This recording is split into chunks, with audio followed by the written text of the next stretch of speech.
Hello everyone, welcome to my eco classes. I am Divyanshu Sharma. आज की video में अपन कवर करेंगे कैनन्स ऑफ टैक्सेशन। इससे पहले वाली वीडियो में अपन ने public expenditure, types of deficit वगैरह ये सारी चीज़ें अपन ने कवर कर ली थी। अगर आपने वो वाली वीडियोस नहीं देखी हो तो आप आई कार्ड पे जाके चेकआउट कर लेना, आपको वो वीडियोस वहाँ पे मिल जाएगी। तो स्टार्ट करते हैं आज की वीडियो को।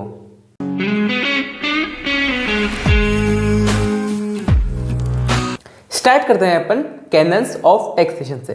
कैनन्स ऑफ टैक्सेशन की बात करें तो मतलब एक अच्छा टैक्स कैसा होना चाहिए, मतलब जब भी कोई टैक्स लगे तो वो कैसे कैसे वर्क करना चाहिए, उसकी कौन सी खूबियाँ होनी चाहिए, कौन कौन सी चीज़ें उसके अंदर होनी चाहिए, कौन सी चीज़ें नहीं होनी चाहिए, टैक्स कलेक्ट करने में कैसा होना चाहिए, लोगों को उस के बारे में पता होना चाहिए नहीं होना चाहिए। तो ये सारी चीज़ें क्या है, कैनन्स ऑफ टैक्सेशन है। यानी एक तरह से जैसे कभी भी कोई नया टैक्स आए तो उसके अंदर ये सारे फीचर्स होने चाहिए कि कैनन्स ऑफ टैक्सेशन ये चीज़ बोलता है। तो देखो, canons of taxation means the features और the attributes that a good tax system should have. मतलब एक जो अच्छा टैक्स होता है, जैसे कोई भी टैक्स सिस्टम है जिसको अपन कलेक्ट करते हैं, गवर्नमेंट जिसको कलेक्ट करती है वो टैक्स सिस्टम है। तो वो टैक्स सिस्टम कैसा होना चाहिए, उसके अंदर कौन सी खूबियाँ होनी चाहिए, कौन कौन सी चीज़ों को उसको इग्नोर करना चाहिए, ऐसी चीज़ें अपन इसके अंदर देखते हैं।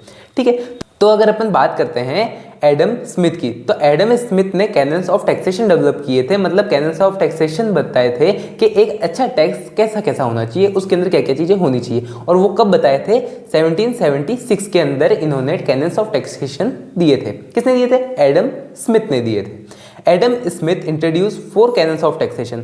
एडम स्मिथ ने 4 कैनन्स ऑफ टैक्सेशन दिए हैं। अब इसके बाद में भी बहुत सारे ऐसे मॉडर्न ने कैनन्स ऑफ टैक्सेशन दिए हैं, बट आपके एग्जाम्स में, नेट में, कोई अलग एग्जाम्स में, कोई CUET वगैरह में ऐसी जगह आपके 4 कैनन्स ऑफ टैक्सेशन मेनली पूछे जाते हैं, जो कि किसने दिए हैं, एडम स्मिथ ने दिए। अब वो कौन कौन से हैं, तो वो है canons of equity, cannons of certainty, canons of convenience, canon of economy. ये 4 कैनन है टैक्सेशन के। ये सारे किसने दिए हैं, एडम स्मिथ ने दिए हैं। अब इसको इंडिविजुअली पढ़ते हैं अपन।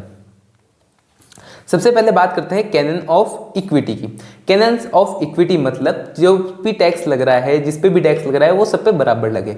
इक्विटी का मतलब क्या है कि अगर एक पे 100 लग रहा है तो दूसरे पे भी 100 लगे। अब ये चीज़ क्या है, ये एक चीज़ हो गई कि ये क्या है, इक्वल वाली बात हो गई। बट ऐसा नहीं है। इक्विटी मतलब क्या होता है कि अगर ए की इनकम 1000 रुपये है, इनकम अगर 1000 रुपये है और बी की इनकम 1 लाख रुपए है, ठीक है, तो अगर इस पे 100 रुपीज़ अगर टैक्स लगेगा, इस पे भी 100 रुपीज़ अगर टैक्स लगेगा, तो दोनों को क्या है, फर्क बराबर नहीं पड़ रहा है। इसके अगर 100 रुपीज़ टैक्स लग रहा है तो इसकी इनकम का 10% चला जाता है, और अगर इस पे 100 रुपीज़ टैक्स लग रहा है तो बहुत कम परसेंटेज जाता है, इसको फर्क भी नहीं पड़ता। तो एडम स्मिथ के अनुसार टैक्स ऐसा होना चाहिए कि जब दोनों पे टैक्स लगे, जैसे अगर इस पे भी टैक्स लग रहा है तो इस पे, जैसे मान लो अगर 10 रुपये टैक्स लग गया तो इस पे भी 1000 रुपये या 1200 रुपये ऐसा टैक्स लगना चाहिए जिसको देने के बाद इसको भी क्या हो, सेम सेक्रीफाइस फील हो, कि मतलब इसने भी जो टैक्स दिया है उसको सेम बर्डन फील हो जैसा कि ए वाले पर्सन को हुआ है। ठीक है, देखो, in this everyone is expected to pay tax basis on their ability. Ability के अनुसार, अगर इसकी टैक्स पे करने की एबिलिटी ज़्यादा है तो ये ज़्यादा टैक्स दे, इसकी एबिलिटी कम है तो ये कम टैक्स दे। Then all tax payers sacrifice become equal. तो जब ऐसा होता है तब क्या होता है, सारे टैक्स पेयर का सेक्रीफाइस बराबर हो जाता है। कि अगर 10 रुपये देने के बाद इसको जो सेक्रीफाइस कर रहा है वो 2 यूनिट का है, तो इसको भी जो सेक्रीफाइस करेगा वो 2 यूनिट्स का होना चाहिए। ऐसे अपन मान सकते हैं यूनिट में अगर नापे तो। बट ऐसे नहीं, देखो तो आप ये भी देख सकते हो कि अगर जितना सेक्रीफाइस इसको करना पड़ रहा है, जितना दुख इसको हो रहा है टैक्स देने के बाद, उतना ही दुख इसको भी होना चाहिए, यानी B% को भी होना चाहिए। फिर अगर अपन नेक्स्ट की बात करते हैं तो नेक्स्ट आ जाता है canons of certainty. Canons of certainty मतलब tax payer should be aware of when, where and how much taxes are due. मतलब ये इसको जो भी टैक्स पेयर है, मतलब जैसे अगर आपके पापा टैक्स देते हैं या फिर आप कोई टैक्स देते हो, तो आप सबको ये पता होना चाहिए अपन को कब टैक्स देना है, कहाँ जाके टैक्स देना पड़ेगा और कितना अमाउंट टैक्स देना पड़ेगा और कितना अमाउंट अपना ड्यू है जो टैक्स देना है। मतलब ये सारी चीज़ें आपको पता होनी चाहिए। तो इसका मतलब है कैनन्स ऑफ सर्टेनिटी। फिर इसके बाद बात करते हैं अपन, तो अपने पास आ जाता है कैनन्स ऑफ कन्वीनियंस। कन्वीनियंस यानी आरामदायक हो। कन्वीनियंस से वर्ड से ही अपन समझते हैं ना कि आरामदायक चीज़ें। तो कन्वीनियंस मतलब क्या होता है, Taxes should be imposed and collected in such a way that it is most convenient for both taxpayer and tax collector, जो कि क्या है, गवर्नमेंट है। मतलब कन्वीनियंस होना चाहिए, जो भी टैक्स लगे वो इतना कन्वीनियंट हो कि देने वाले को भी कोई दिक्कत नहीं हो और लेने वाले को भी कोई दिक्कत ना हो, कि मतलब कोई लेने वाली है गवर्नमेंट है तो उसको भी ज़्यादा पैसा खर्च नहीं करना पड़े, ज़्यादा प्रॉब्लम ना हो लेने में, और देने वाले को भी, जैसे अगर आप दे रहे हो, आपके पापा टैक्स दे रहे हैं, तो उनको भी कोई दिक्कत ना हो टैक्स जमा कराने में।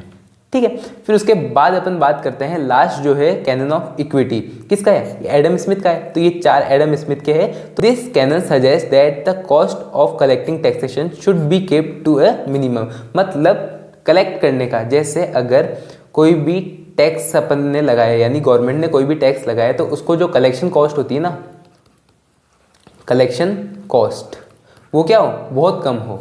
ऐसा नहीं हो कि आपको टैक्स मिल रहा है 100 रुपीज़ और आप वो 100 रुपीज़ लेने के लिए 120 रुपीज़ आप लगा रहे हो, तो ये बेकार काम हो जाएगा।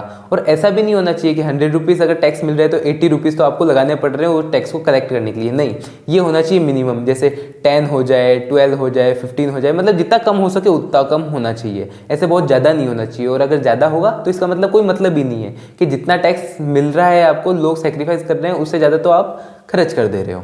ठीक है, any tax that has a higher collection cost, मतलब कलेक्शन कॉस्ट जिस भी टैक्स की हायर होगी, should be avoided at all cost, उसको अवॉइड करना होगा किसी भी हालत में। ठीक है, तो ये 4 थे कुछ इंपॉर्टेंट कैनन्स ऑफ टैक्सेशन, किसके द्वारा दिए गए, एडम स्मिथ के द्वारा दिए गए। फिर आ जाते हैं अपने कुछ अदर टैक्सेशंस, जो कि क्या है, मॉडर्न कैनन। ठीक है, मॉडर्न कैनन्स यानी जब नए इकोनॉमिस्ट आए उन्होंने अलग अलग और कैनन्स दिए हैं, बट अपने सबसे ज़्यादा इंपॉर्टेंट एडम स्मिथ के हैं, वो आपको याद रखना है, बट ये भी कुछ पढ़ लेने हैं ताकि ये भी आए तो इसका भी एक्सप्लेनेशन आप देख सको। तो सबसे पहला आ जाता है कैनन ऑफ इलास्टिसिटी, यानी time to time demand supply के अनुसार ये क्या होता रहे, चेंज होता रहे। अगर ज़्यादा लगाने की जरूरत है तो ज़्यादा लग जाए, और कम लगाने की जरूरत है तो कम लग जाए, तो ऐसा होना चाहिए एक टैक्स। फिर अपन बात करें कैनन ऑफ प्रोडक्टिविटी, मतलब टैक्स ऐसा होना चाहिए जिसको लगाने के बाद प्रोडक्टिविटी बढ़ जाए। मतलब अगर कोई इंसान काम कर रहा हो तो वो ज़्यादा अच्छे से काम करने लग जाए टैक्स लगने की वजह से। फिर अपन बात करें कैनन ऑफ वैरायटी, टैक्सेशन अलग अलग प्रकार के होने चाहिए। ऐसा नहीं है कि एक ही टैक्स, जैसे इनकम टैक्स है तो ऐसा नहीं है सिर्फ इनकम टैक्स ही लगा के छोड़ दो, और भी टाइप के टैक्स होने चाहिए, जैसे जीएसटी हो गया, गिफ्ट टैक्स हो गया, वेल्थ टैक्स हो गया, मतलब ऐसे अलग अलग प्रकार के इंडिया में टैक्स लगते हैं, तो ऐसे अलग अलग प्रकार के टैक्स होने चाहिए। फिर होना चाहिए कैनन्स ऑफ सिंप्लिसिटी, मतलब सिंपल होना चाहिए, ऐसा नहीं है को बहुत कॉम्प्लेक्स कर दो, जैसे वैल्यू एडेड टैक्स थोड़ा सा कॉम्प्लेक्स पड़ता था, उसके बाद जैसे ही जीएसटी आया वो और इजी पढ़ने लगा, लोगों को ज़्यादा समझ में आने लगा, तो इसलिए क्या हो, सिंपल हो।